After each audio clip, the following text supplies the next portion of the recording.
Hey guys, Adam here from DirectionTrader.com. Let's go over today's mid-morning looking forward video. Today's video is coming a little bit earlier. It's about 7:45 on the West Coast, about 9:45 Central. So a little bit earlier today, but I need to step out, so I'm going to go ahead and make this video, get it posted, and go on with the day. What do I see moving forward here, guys? In yesterday's video, I talked about us getting above this 8-period moving average and holding above it with some strength and having some nice close into yesterday. We got that. We got a nice rally, got a nice close up near the highs from Wednesday and Tuesday, and that's where we closed, nice and strong yesterday. So we came in today with high hopes of pushing higher.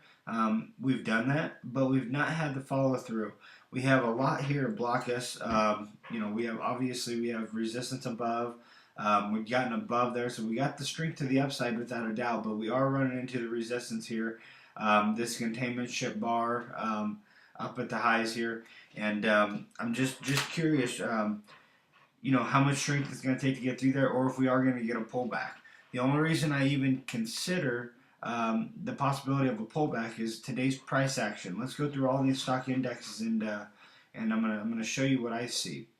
Here's the S&P. The S&P is pushing higher, fairly higher. You can tell it's catching a little bit of resistance up here. Let's go to the Dow. The Dow's kind of the same. We have a nice little push up here. We had a little pullback now, but nonetheless, still a very good day. The Russell.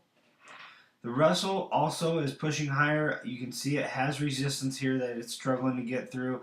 Kind of the same feel and look as the other three, the Dow and the S&P. But if we come over to the Nasdaq, guys, the Nasdaq is tanking today. It has had very little push to the upside and then has been tanking. That's a big red flag for me.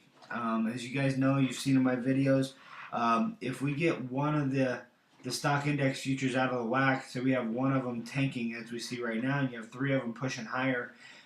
The rule of thumb is the 3 is going to push on down to the 1. It's against conventional wisdom and it's against what we typically think.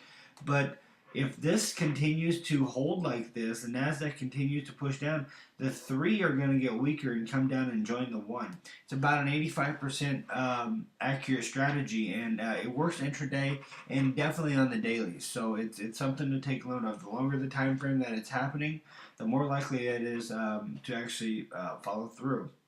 So as you see here, the Nasdaq has been very weak today, just very weak today, while the other indexes are still staying relatively strong. So that's a big red flag for me moving forward. So I'm going to kind of sit on my hands. I'm going to wait to see if we're going to have the Nasdaq start to get a little lift here, or is the S&P, the Dow, and the Russell going to start rolling over and joining. If that's the case, I'm still going to remain bullish on the S&P, but I would love to see the S&P stay above the 8 and definitely above the 21 period moving average. If they do not hold the 8 and 21 exponential moving average, I'm going to start looking for short bias trades, but that probably won't come until next week. So going the rest of the day, I'm curious to see if the 3 are going to come back and join that Nasdaq that's selling off, or if the Nasdaq's going to start to fade back to the upside, probably cause these other 3 to jump sideways the remainder of the day. But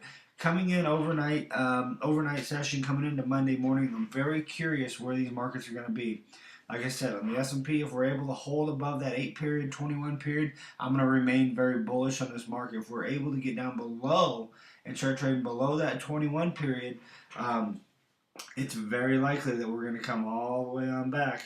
We're going to come all the way on back down to at least the 30s here and test the 50. So looking at that 50 level, seeing if we can hold that. That's about where the 21 is going to come into play.